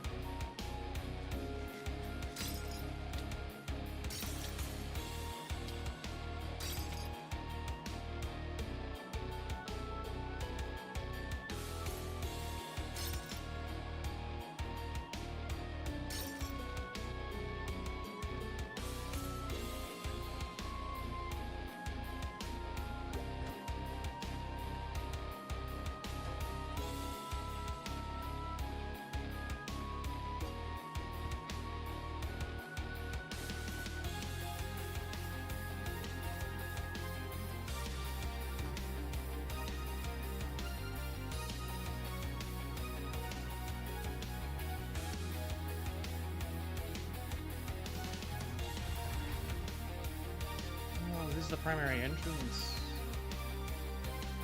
Just next to the big room for the guardian.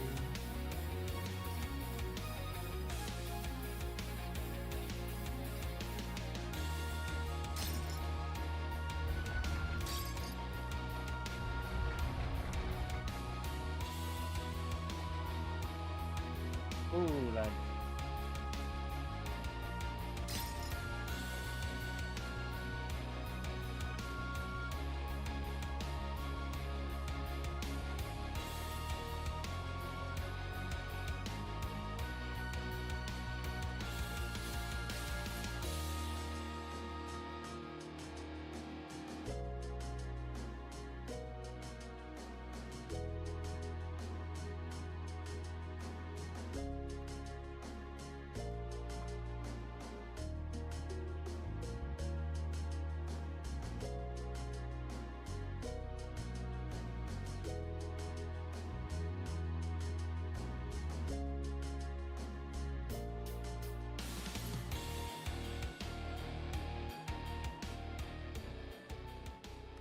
Free schematic cannon.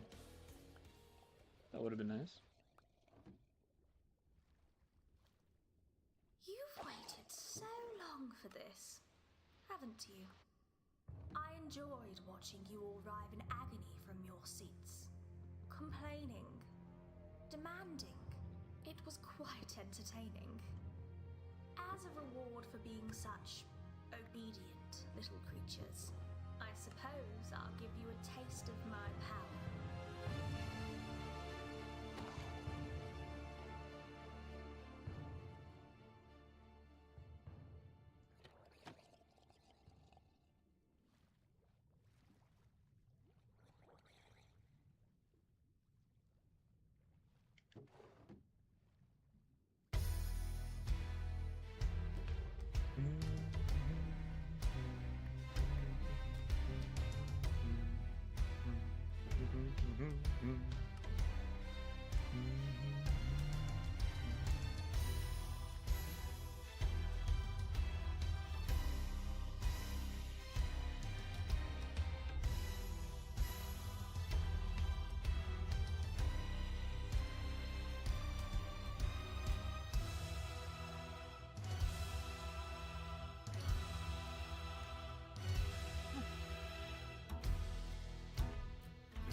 Why would I want water breathing for? What does that do?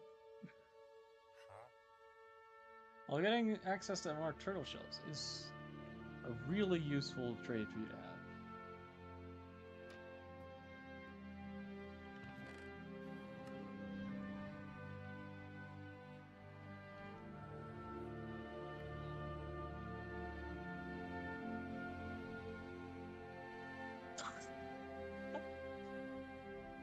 Yeah, I'll keep that, sure.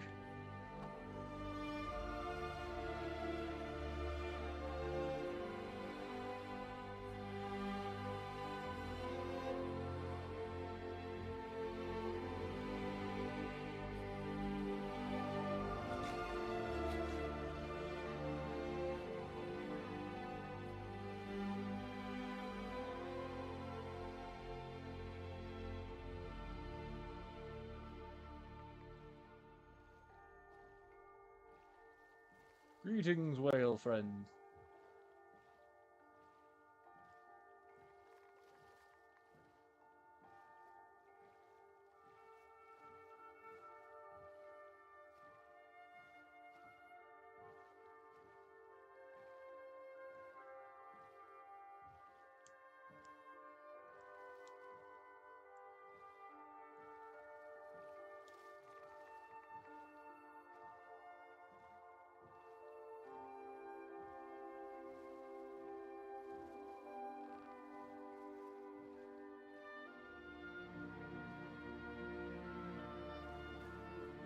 Okay, so it doesn't care what direction you go. Just straight. More deeplings, but I am not going to tangle with a second frickin' Leviathan.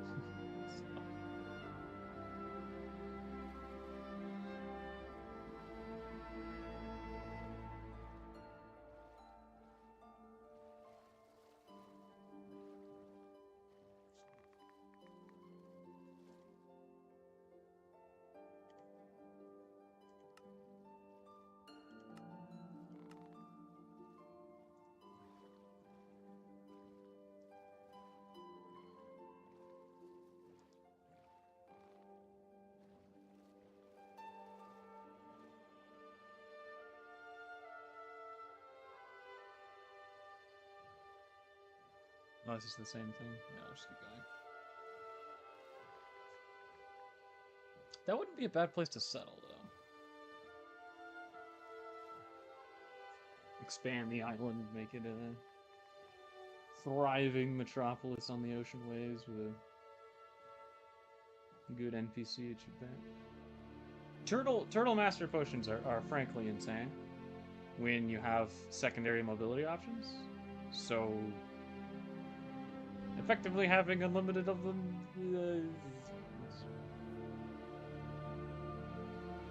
I would sacrifice a lot for that.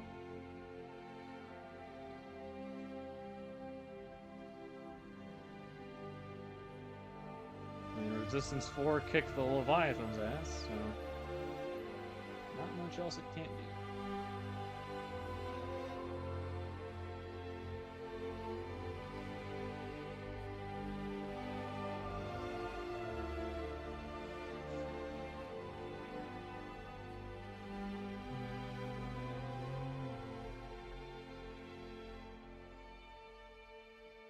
It's not even such a great ambiance.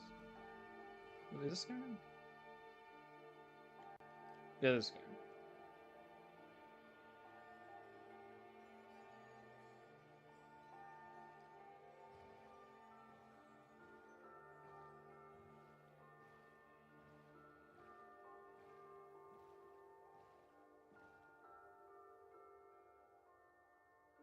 Hey, when I said that the Leviathan wasn't that bad of a boss, I was specifically referring to it as I know it. It has since been buffed. It only had 3 attacks when I fought it. And made my opinion. It now has, I think it was 7. 2 of which insta-killed me. So, you know, there's that. I also don't have full prot. I also don't have Depth Strider.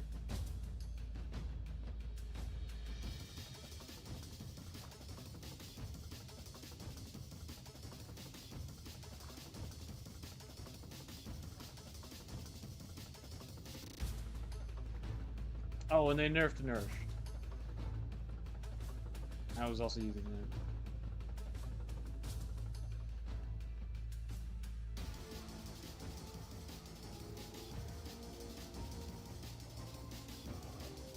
Little bear.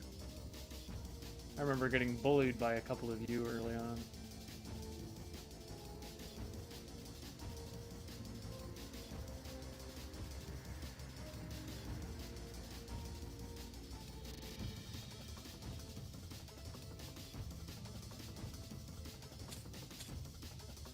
What the fuck song is this?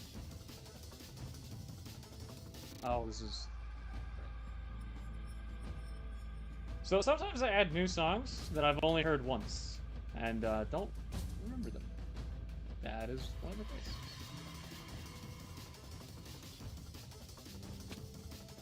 Now.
Yeah, this pack wasn't really built with streaming on a laptop in mind. Combined with the fact that there's no server easing up on the loading chunks bit.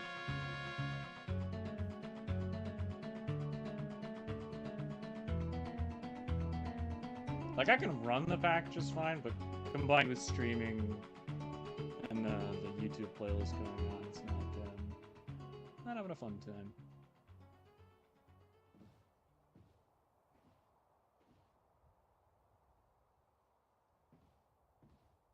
What am I hitting?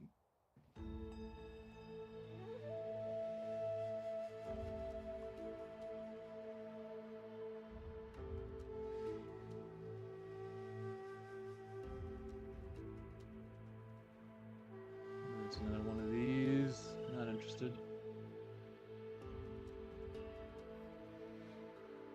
I'd want to go in there and loot it for all the heads it's worth, but not not here. I'm going to be doing a lot less like decor and building in the solo playthrough than I am in the server, because I'm going to want a shitload of builds on the real thing.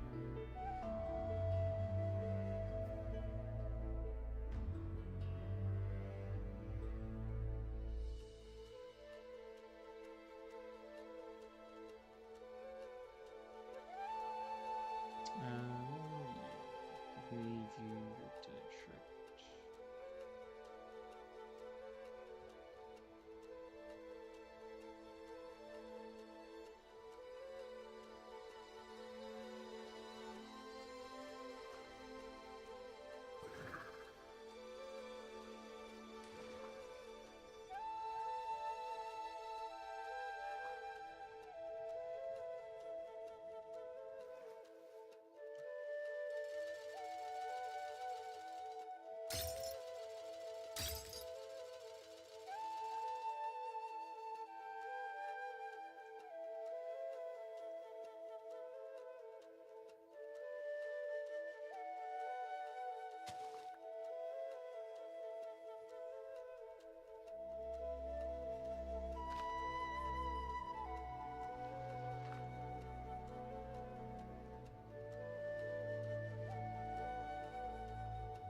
Oh, I'm here.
Oh shit, I'm nearly dead.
Let's actually get the inside of the building.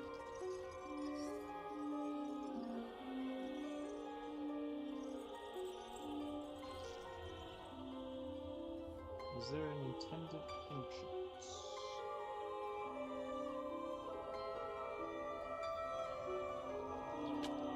Ah.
Really needed to get that last page of the book.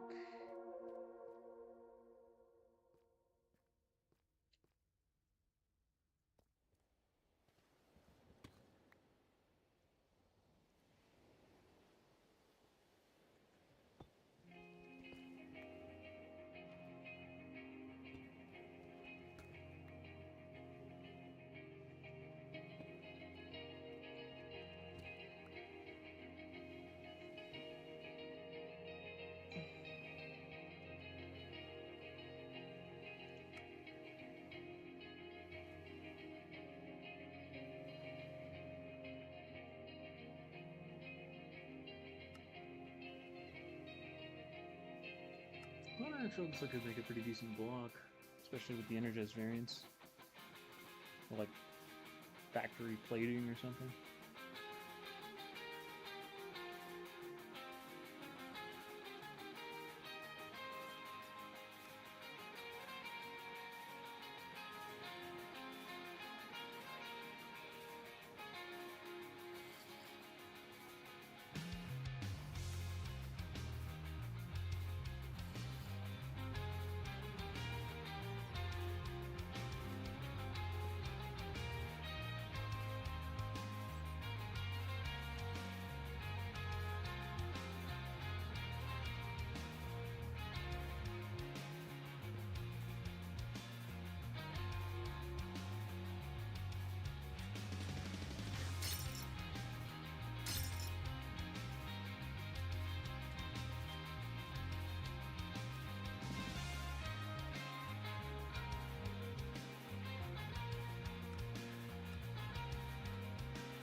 can't use as a cancel code.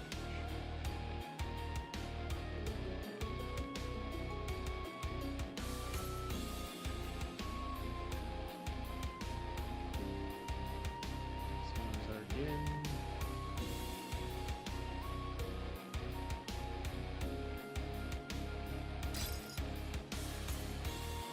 You can just mine a shitload of iron.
Cabins.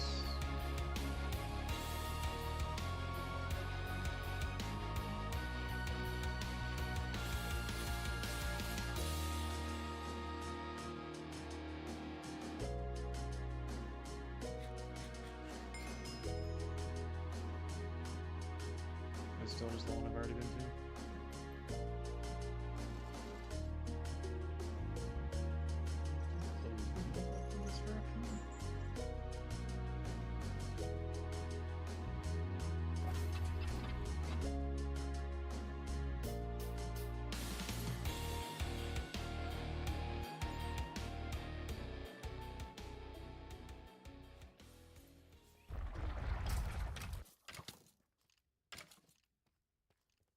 You've waited so Now, you were a long for hologram. this, haven't you?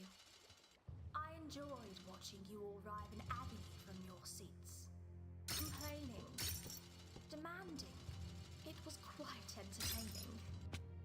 As a reward for being such obedient little creatures, I suppose I'll give you a taste of my power. Yeah, I'm not seeing any more cabins. I think it's probably it. I got the Magnetron, which was the only other thing I was really waiting on.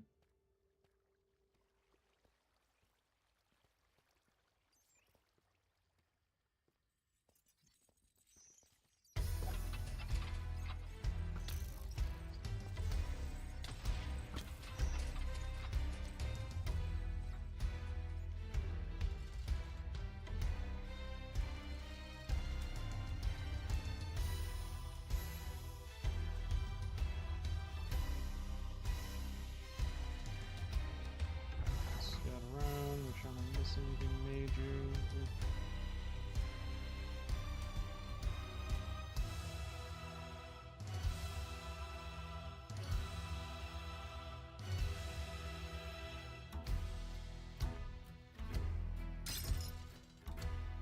Gas caves.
Well, that's another biome checked off the list for places I need to go. Smells crappy. Speed.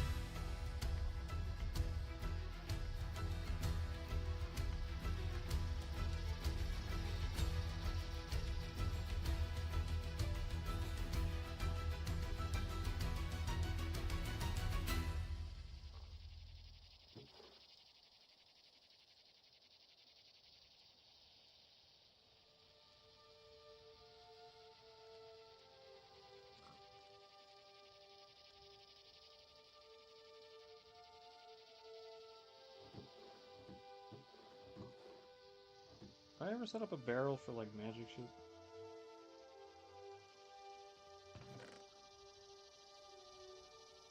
I don't think I did.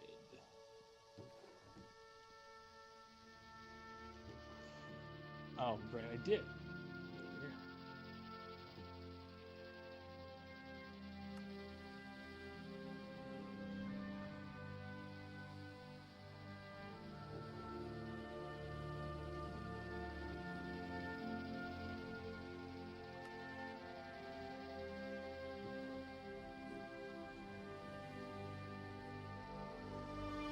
I didn't have that one?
Alright, core time. Let's go.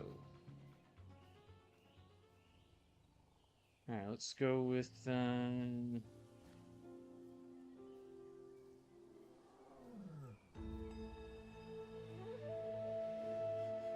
Hey, this already played.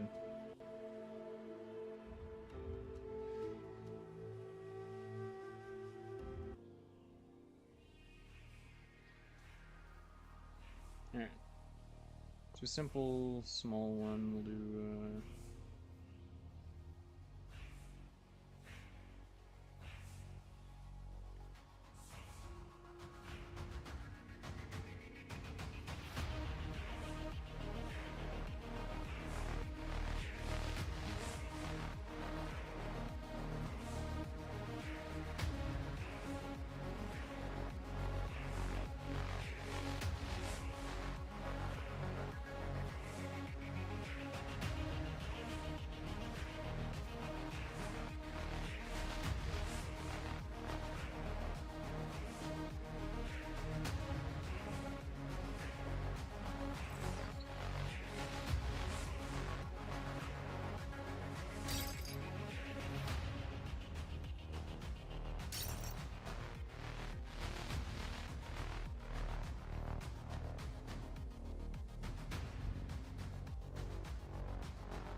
One, two, three, four, five. Check.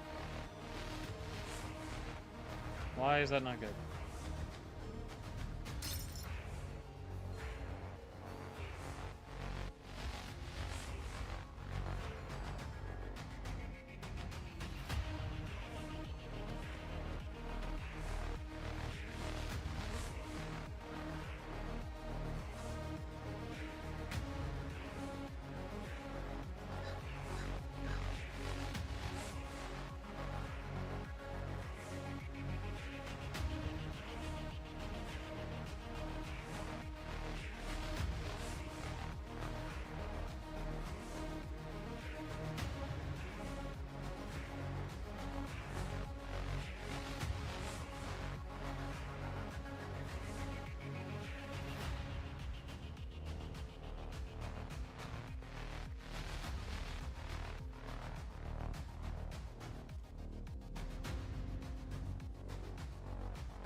Oh my god.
Any other thing I need this for? I don't need the upgraded forge. Nope. Cool.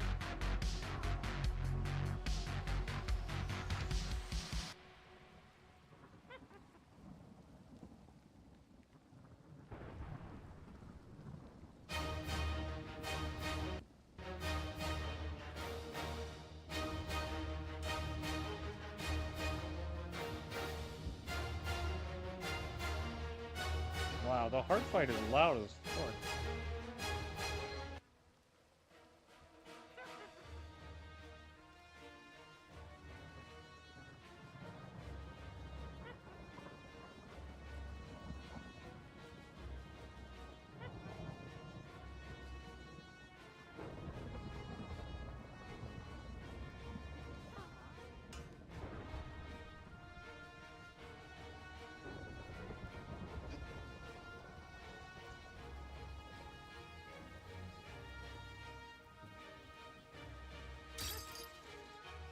That wouldn't be terrifying at all.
God damn it. How far have you made it so far? Ah, you actually work really fast.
Man.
Well, the grappling hook's silent.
Is that to be full durability?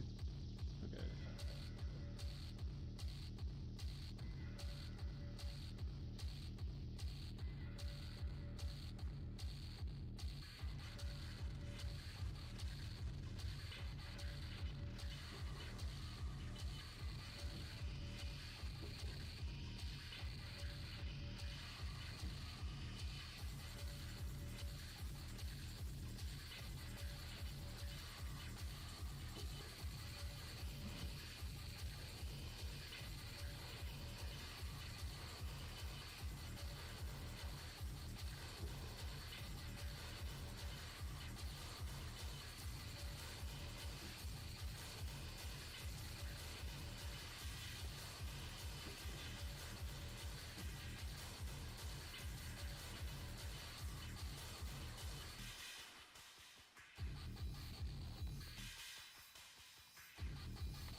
Okay.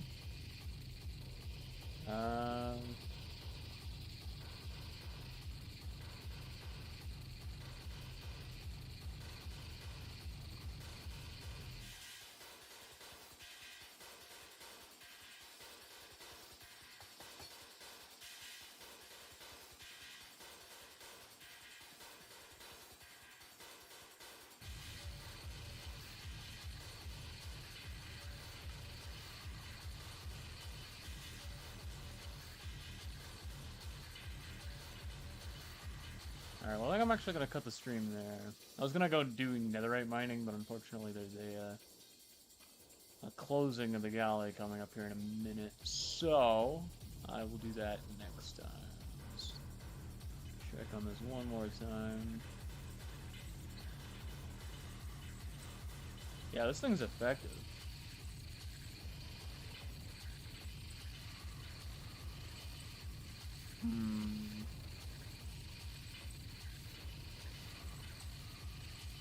I'll talk with them. By the way, this is the slice of life carrot. That was the model talking about the hearts. Anyway.